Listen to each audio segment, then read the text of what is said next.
नमस्कार। सीबीएसई के board exam system में ना एक बहुत बड़ा अपडेट आया है। 20 नवंबर को ये बात कंफर्म हुई है। तो चलिए आज इसी को अच्छे से समझते हैं। तो सबसे बड़ा सवाल जो इस वक्त सबके मन में है कि क्या अब बोर्ड एग्जाम एक नहीं बल्कि दो होंगे?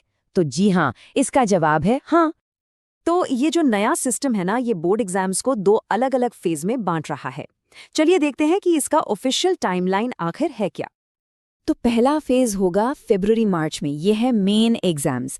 इसके बाद दूसरा फेज होगा मई जून में, और ये एक तरह से इम्प्रूवमेंट एग्जाम का मौका है, मतलब अपने स्कोर सुधारने का एक और चांस। अच्छा, तो अब ये तो हो गई टाइमलाइन। अब जरा उन जरूरी रूल्स पर भी नजर डालते हैं कि भाई ये एग्जाम कौन दे सकता है और कब दे सकता है। एक सवाल जो बहुतों के दिमाग में होगा कि क्या फरवरी वाला पहला एग्जाम स्किप किया जा सकता है? क्या उसे छोड़ सकते हैं? नहीं, इसका सीधा और साफ जवाब है नहीं। जो फेज 1 का एग्जाम है यानी फरवरी मार्च वाला, वो कंपलसरी है, उसे देना ही होगा। ऐसा नहीं हो सकता कि उससे छोड़कर सीधे मई वाले एग्जाम में बैठ जाए।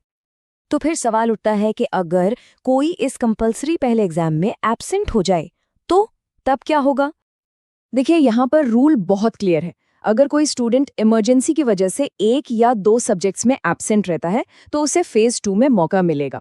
लेकिन अगर कोई 3 या उससे ज्यादा सब्जेक्ट्स में एब्सेंट हो जाता है तो फिर वो फेज 2 के लिए एलिजिबल नहीं होगा। चलिए अब एक ऐसे सवाल पर आते हैं जो कई स्टूडेंट्स को परेशान कर रहा होगा कि अगर कोई एक या ज्यादा सब्जेक्ट्स में फेल हो जाता है तो क्या होगा। यहाँ 3 का नियम काम करता है। मतलब अगर कोई स्टूडेंट 1, 2 या 3 सब्जेक्ट्स तक में फेल होता है तो वो सिर्फ उन्हीं सब्जेक्ट्स का एग्जाम फेज 2 में दोबारा दे सकता है।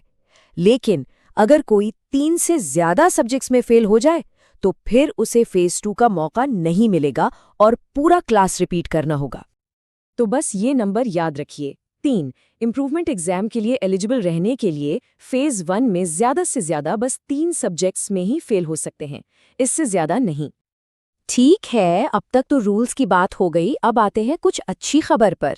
मतलब कौन कौन से सब्जेक्ट्स में दूसरा चांस मिलेगा और फाइनल स्कोर कैसे कैलकुलेट होगा। तो अच्छी बात यह है कि जितने भी मेन एकेडमिक सब्जेक्ट्स हैं, जैसे science, math, social science, English, Hindi, Sanskrit, इन सब में इम्प्रूवमेंट के लिए दूसरा मौका मिलेगा। लेकिन एक बात का ध्यान रखना होगा, वो सब्जेक्ट्स जिनमें प्रैक्टिकल का वेटेज ज्यादा है, मतलब 50% मार्क्स स्कूल के हाथ में है, जैसे कि फिजिकल एजुकेशन, आईटी या एआई, उनका एग्जाम सिर्फ एक बार ही होगा फेज 1 में। और अब शायद सबसे जरूरी सवाल, मान लीजिए किसी ने दूसरा एग्जाम दिया, तो क्या इसमें कोई रिस्क है? मतलब अगर नंबर कम आ गए तो? और इसका जवाब है नहीं, कोई रिस्क नहीं है। यही तो सबसे अच्छी बात है इस सिस्टम की। बोर्ड हमेशा दोनों में से जो बेहतर स्कोर होगा उसे ही फाइनल मानेगा।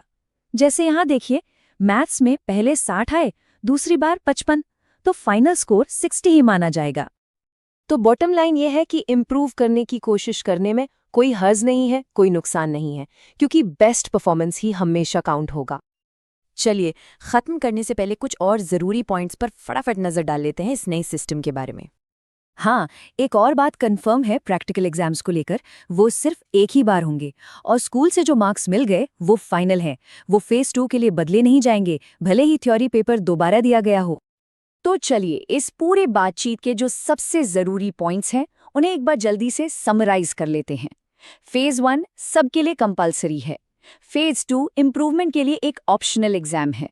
फेज 2 के लिए एलिजिबल होने के लिए ज्यादा से ज्यादा 3 सब्जेक्ट्स में फेल हो सकते हैं। और हाँ, आपका बेस्ट स्कोर ही फाइनल होगा और प्रैक्टिकल वाले सब्जेक्ट्स का सिर्फ एक ही एग्जाम होगा।